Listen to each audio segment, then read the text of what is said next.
이 사건은 전북 완주군 상관면 21번 국도 고덕터널 인근 갓길에 세워져 있는 냉동 탑차에서 시작됩니다.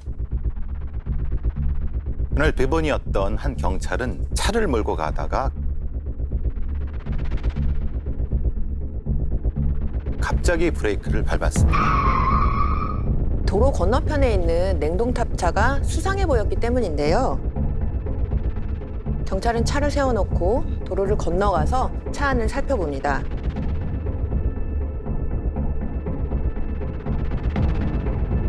냉동탑차 운전석에는 한 남자가 조수석 방향으로 쓰러져 있었습니다.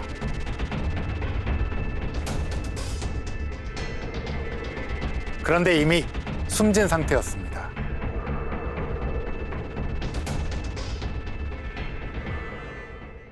부검 결과 사망 원인은 일산화탄소 중독이었습니다. 눈에 띄는 게 차 안에 또 있었나요? 화물칸을 살펴보았는데요. 생수, 즉석밥, 컵라면 이런 것들이 있었고요. 한쪽에는 이불이 있었습니다. 들춰보니까 그 안에 두 사람이 있었습니다. 입에는 수건이 물려 있었고 얼굴 전체는 청테이프로 둘둘 감겨 있었습니다. 양손, 양발 모두 뒤로 묶여 있었고요. 한 명의 다리에 칼로 베인 듯한 상처가 있었지만 양말로 지혈한 듯 보였습니다. 부검 결과 부패가 너무 심해서 사인불명으로 나왔지만 질식사했을 가능성이 크다는 참고 결과가 나왔습니다. 그리고 다른 특이점은 발견되지 않았고요. 차에 탄 세 사람이 같은 시기에 사망을 한 건가요? 숨진 시점은 각각 달랐습니다.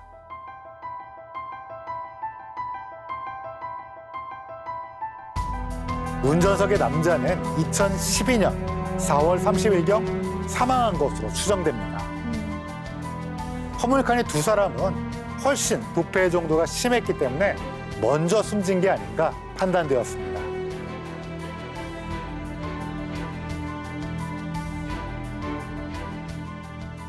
세 사람의 정체가 궁금한데요. 대체 누구예요? 13일 전에 전라북도 전주에서 실종 신고가 됐던 남자들이었습니다. 운전석에 있던 사람은 45살 장강수라는 사람이었고요. 유명한 대형 웨딩홀 사장이었습니다. 전주에서 굉장히 유명한 재력가였다고 합니다. 화물칸에 있던 이 두 사람의 신원도 밝혀졌나요? 한 사람은 장 씨가 운영하는 예식장 직원인 44살의 오 씨. 그리고 또 한 사람은 건설업체를 운영한다고 알려진 55살의 최 씨였는데요. 장 씨와 알고 지낸 지 10년도 넘은 사이였다고 합니다. 진짜 지가 친노령처럼 진짜 친구처럼 친형처럼 생긴 애들이야. 형제처럼 친한 사이였는데 어떻게 하다가 다 같이 냉동탑차 안에서 숨진 채 발견된 걸까요? 운전석의 장 씨는 13일 전에 집을 나섰다고 합니다. 바로 화물칸에 두 사람을 만나러 갔던 참이었다고 하고요. 세 사람은 전주 월드컵 경기장 주차장에 각자의 차량만 남긴 채 행방이 묘연해졌습니다. 장 씨의 형은 시신이 발견되기 이틀 전 동생이 쓴 글을 발견했습니다.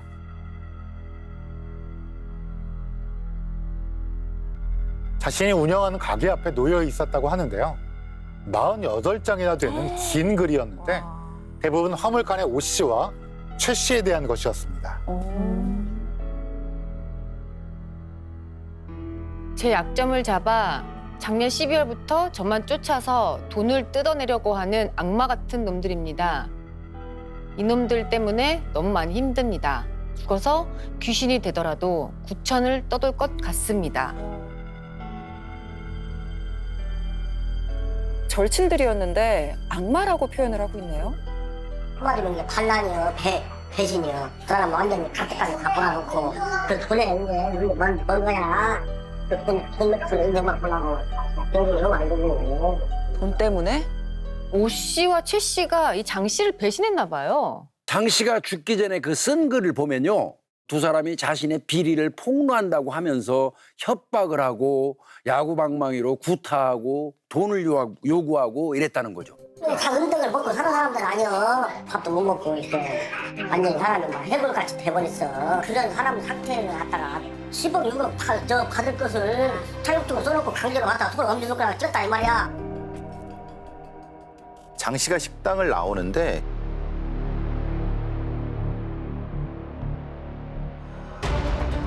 교통사고를 가장해서 납치를 시도한 적도 있었다고 합니다.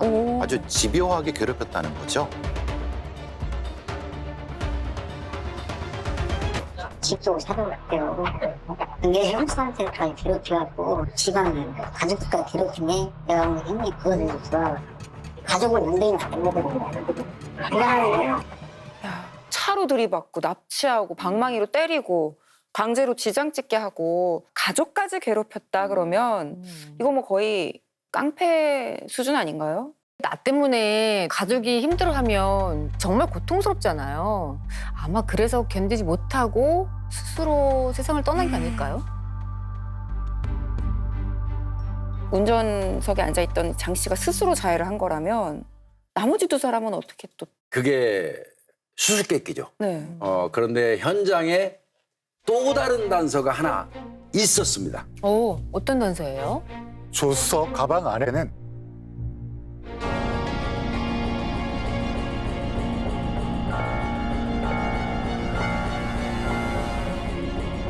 전자충격기가 발견된 건데요. 근데 그 전기 충격기가 왜 피해자인 장 씨 옆에 있는 거죠?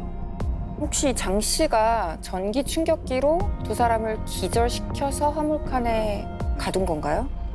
두 사람의 지인들이 바로 그렇게 주장을 한 겁니다.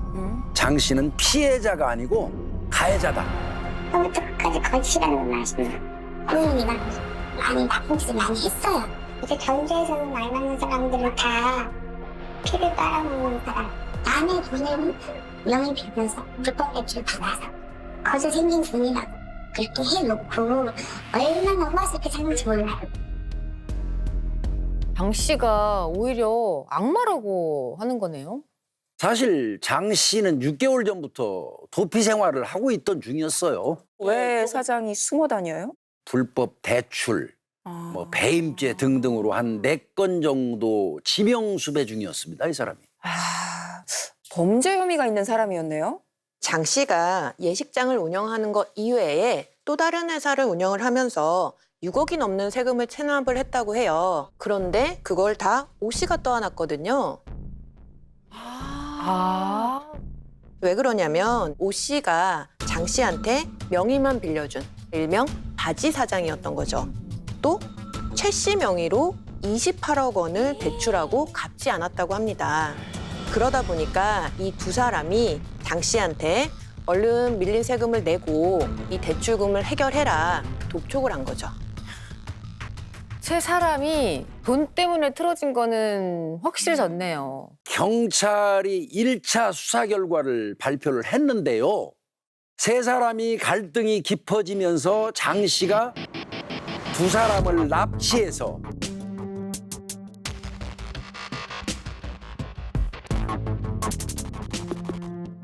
살해한 뒤에 본인은 고의적 자해를 했다. 와. 장 씨의 형님은 절대 불가능하다고 주장했어요. 당시에 동생이 당뇨병이 있었는데 몸무게가 50kg이 되지 않았다고 해요. 당뇨합병증이 있는 경우에는 제대로 치료받지 않으면 허약하게 되고 이런 것들이 좀 실행하기가 좀 어렵지 않나 이렇게 주장이 된 거죠. 장 씨가 아니라면 대체 누가 사람을 죽였죠? 공범 분명히 있어요. 같은 경우는 피도 있고 다시도 있고 그 사람이 그렇게 한다고 해서 한 방에 사람을 죽지는 쓰러지진 않아. 처음부터 끝까지 계획적으로 다 했는데 왜 갑자기 자기가 했나? 그러니까. 하지만 장 씨의 유족들은 두 사람을 죽인 범인이 따로 있을 뿐만 아니라 장 씨 역시 고의적인 자해가 아니라 타살이다. 이렇게 주장을 합니다. 장 씨의 죽음을 고의적 자해로 단정짓기 어려운 이유가 또 있습니다. 유가족들의 말에 의하면 두 사람한테 갚아야 할 돈이 약 16억 원 정도 되는데 장 씨 입장에서는 그렇게 큰 돈이 아니라는 거예요. 신시가지에 있는 그런 것들은 하나에 뭐 60, 70억 그런 식으로 몇십억대 건물들, 그리고 저희 아버지가 지금 현재 살고 있는 그 건물이 시가 한 뭐 20억? 재산이 어마어마하게 많았나 봐요. 유족들은 장 씨가 차명으로 관리해온 재산을 모두 합치면 1,000억 가까이 된다고 주장했습니다. 뭐 그게 사실이라면은 16억 때문에 사람 죽이거나 고의적 자해를 하거나 이런 건 좀 상식적으로 이해가 안 되긴 하네요.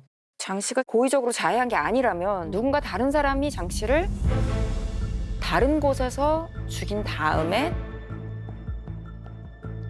차 안에 옮겨 놓았을 가능성도 있는 거네요. 연출을 하려고. 근데 현실성이 너무 없지 않나요? 고의적 자해로 연출하기에는 쉽지 않았을 텐데 뭐 정말 그렇게까지 했을까요? 무엇보다 장 씨의 유서도 있었잖아요. 그런데 유서가 좀 특이했어요. 그러니까 형식과 내용이 통상적인 것과는 좀 달랐습니다.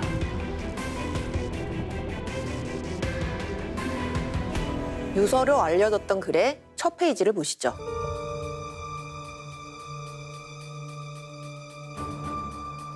사실 확인서라고 써 있네요. 사실 확인서라는 것은 양 당사자 간에 이루어진 어떤 행위의 분쟁을 미연에 방지하거나 그 분쟁에 따른 일방의 입장 이런 것들을 전달하기 위해서 나름대로 공식적인 형태로 작성되는 문서입니다. 주로 금전이나 부동산, 기타 계약 관계에서 발생한 어떠한 사실을 증빙하기 위한 용도로 이렇게 활용이 되죠. 이 글은 시작부터 일반적인 유서와는 좀 다릅니다.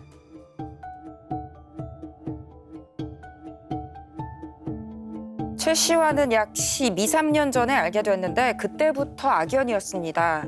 당시 제 소유의 시청 건물을 자기 마음대로 주물럭거리고 차용증 받고 1억을 주었고 또 총 20억 정도를 빌려주게 됐습니다. 이거는 뭐 감정적인 거는 쏙 빠져 있고 전부 다 돈 얘기예요. 거두절미하고 바로 금전에 대한 이야기가 나와요. 자, 그러니까 자신의 죽음의 의미를 전달하려는 목적이라기보다는 오 씨와 최 씨 두 사람 간의 채권 채무 관계를 설명하기 위한 목적이 강했다고 보입니다. 그렇다고 해서 통상적인 유서의 특징이 전혀 발견되지 않느냐라고 한다면 또 그렇지는 않습니다. 이걸 쓴다고 제 죄가 없어지고 제가 살아나지 않겠지만 진실은 밝히고 가렵니다. 죄를 지었다라고 가정한 것을 보면 이 글을 작성했을 때 이미 두 사람에게 해를 끼친 상황이거나 최소 해를 끼칠 마음을 먹은 상태였을 것으로 보여요. 또 제가 살아나지 않겠지만 가렵니다. 이렇게 자신의 죽음을 전제로 한 표현도 발견이 됩니다.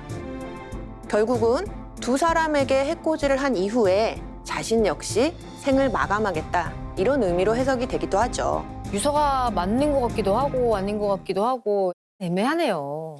예, 그래서 장 씨 유족들은 이 글이 유서가 아니라고 아주 강력하게 주장을 했고요. 그 돈을 우리 형제 누구누구 아니면 우리 부모 아니면 우리 와이프 아니면 우리 아들 누구누구한테 어떻게 쓰고 네가 어떻게 운영을 해라 라는 말이 한마디라도 있으면 진정한 유서예요. 오빠가 죽으려고 쓴 나, 언니, 두 형, 아버지 이 사람들한테 왜 빼놨겠습니까? 진짜 그것은 기획살인이라냐. 기획살인이요? 누군가가 장 씨를 죽이고 고의적 자해로 위장해서 살인자 누명을 씌웠다는 겁니다. 장 씨가 가진 엄청난 재산을 노리고 처음부터 치밀하게 설계한 하나의 판이라고 하는 거죠. 사건 발생 2달 뒤에 드디어 경찰이 사건의 실마리를 발견했는데요. 냉동 탑차 조수석 손잡이에서 지문 하나 찾아냈습니다. 그리고 지문을 감식한 결과 아들의 지문으로 밝혀졌습니다. 거기서 아들 지문이 왜 나와요? 설마 장 씨 아들이 범인이라는 거예요? 경찰이 조사를 해보니까 냉동 탑차는 원래 그 예식장에서 사용하는 출장 뷔페 차량이었고요. 실종 다음 날 이 청태후하고 즉석밥, 라면 등 먹을거리를 산 사람도 바로 아들이었다고 합니다.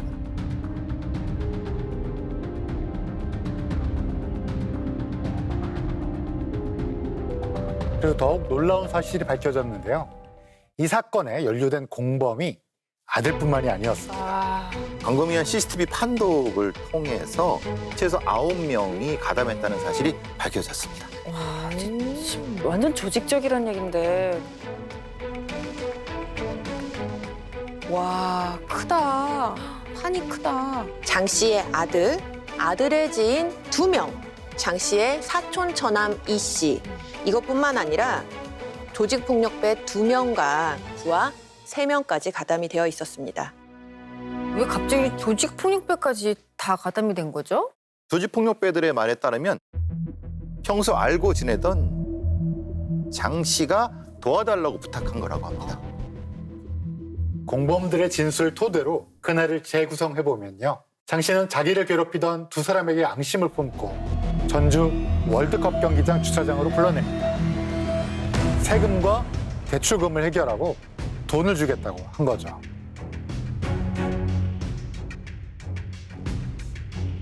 세 사람이 도착을 하고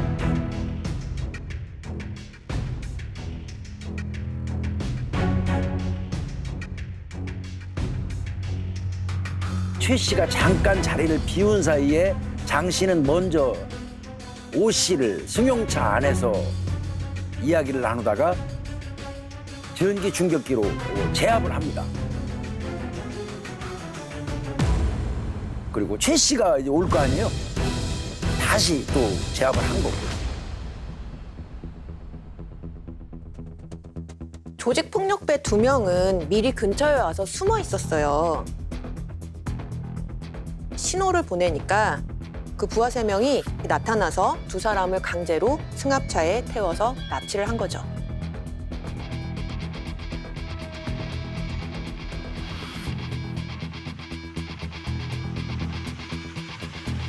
그 승합차 안에서 오 씨가 반항하니까 장 씨는 두꺼운 커터칼을 휘둘러 얼굴과 다리에 상처를 입힙니다.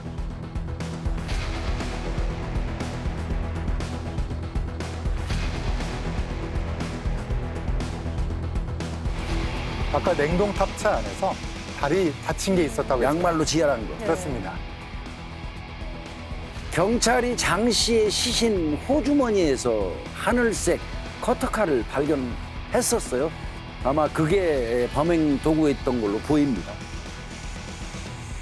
그리고 일행은 전북 장수군에 있는 한 집으로 향하게 됩니다. 피해자들을 감금했던 장소가 오 씨의 이종사촌 처남 이모 씨의 장모 집입니다. 장모 집. 장모가 거기서 살지는 않고 집을 지어놓고 가끔씩 들리는 곳인데 거기에다 이제 피해자들을 감금을 하게 된 거죠. 사촌 처남이 예식장 총무부장으로 일하면서 장 씨의 비자금 관리도 같이 했던 거죠. 상당히 친밀한 관계였었습니다. 피해자들을 감금할 장소까지 제공을 한 거예요. 그리고 그들은 2 사람을 방에 데리고 들어가서 노끈으로 손과 발을 등 뒤로 묶고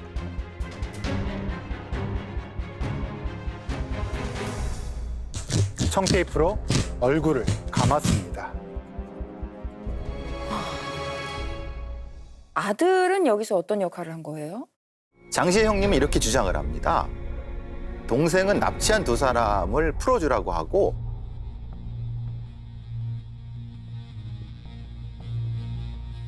군산의 한 모텔로 갔다. 그런데 잠시 후에 아들이 그 모텔로 냉동탑차를 끌고 왔다.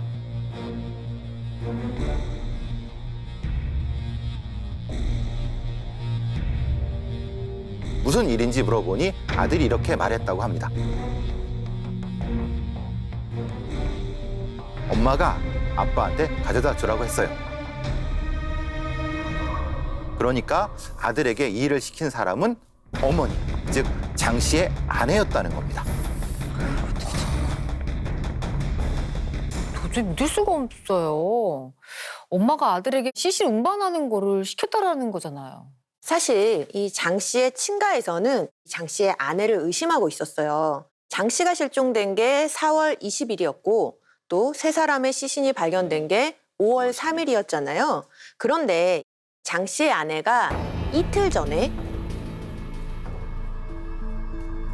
갑자기 병원에 입원을 하고 친가와 연락을 끊었다는 거예요.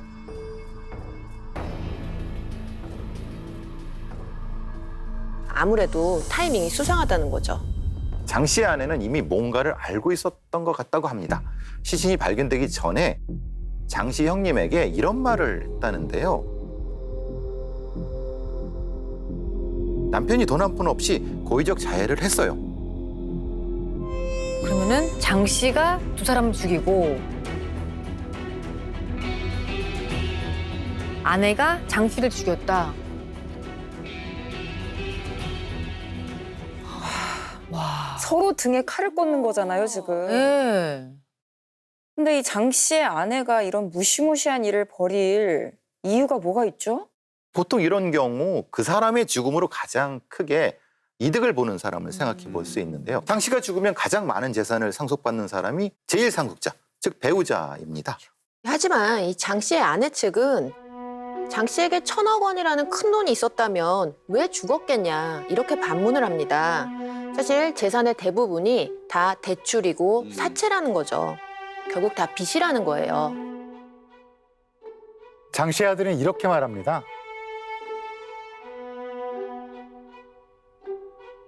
할아버지 할머니는 그동안 아빠와 연락도 안 하다가 왜 아빠가 죽고 나니까 이 난리인지 모르겠어요.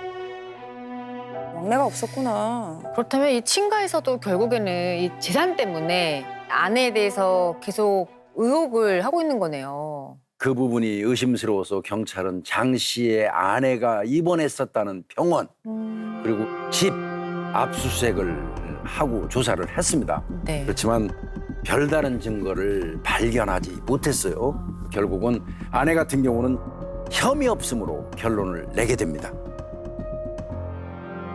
친족의 입장에서는 아내하고 아들이 짜고 자기 남편을 고의적 자해로 위장했다고 그러면 남아있는 재산은 친족한테 와요. 아내하고 아들이 자격이 없어져 버리니까. 그런데 또 아내와 아들 입장에서는 친족한테 재산을 뺏길 이유는 없잖아요. 장 씨의 어머니 아버지 쪽과 장 씨의 아내와 아들 쪽과 결국은 대립이 되다 보니까 살인사건이라는 근본은 굉장히 소홀히 흘러가게 돼버린 거예요. 재판부는 이 사건을 이렇게 정리했습니다. 망인은 채무 독촉을 하던 피해자들에게 야구방망이 등으로 심하게 폭행당하자 안갚음을 하기 위해 피해자들을 납치, 감금했고 피해자들은 청테이프로 입이 막힌 채 냉동탑차에 실려 다니다가 도로변에서 시체로 발견되었으며 망인도 고의적 자해로 추정되는 시체로 발견되는 끔찍한 결과가 초래되었다. 누가 누구를 죽였는지, 왜 죽었는지 아무것도 말끔하게 해소되지 않은 채 굉장히 찝찝하게 결론이 난 것 같아요. 당사자 세 사람이 모두 사망했기 때문에 더 이상 자세한 내막을 알 수는 없지요. 공범들은 처벌을 받았나요? 조직폭력배 2명은 이 사건 전담에 가담을 했기 때문에 각각 징역 3년을 선고받았습니다. 공동 감금 혐의로 장 씨의 아들 그리고 사촌 처남은 각각 징역 2년과 징역 1년 6월, 나머지 2명은 공동 감금 방조 혐의로 벌금형과 집행유예를 선고받았습니다. 이렇게 많은 의문을 남긴 채 사건은 마무리됐고 서서히 사람들의 기억 속에서도 잊혀져 갔는데요. 10년 뒤 이 사건이 다시 관심을 받게 됩니다. 10년 전 전주에서 벌어졌던 예식장 살인 사건 공범이 도피 끝에 필리핀에서 붙잡혔습니다. A씨는 지난 2012년 4월 공범들과 함께 전주의 한 예식장 사장의 채권자 2명을 납치해 감금한 혐의를 받고 있으며 담배 664억 원어치를 밀수한 혐의도 받고 있습니다. 공범이 또 있었네요. 1심 판결이 끝나고 이 사건과 관련된 괴문서가 전북 지역 각 관공서에 유포되는 일이 있었습니다. 장 씨는 타살이고요. 그 배후에 있는 사람들의 음모에 대한 내용이었습니다. 결국 확인되지 않은 허위 사실로 판명되었는데요. 여전히 석연치 않은 구석이 많은 사건이었기 때문에 이런 일이 벌어진 게 아닌가 싶습니다.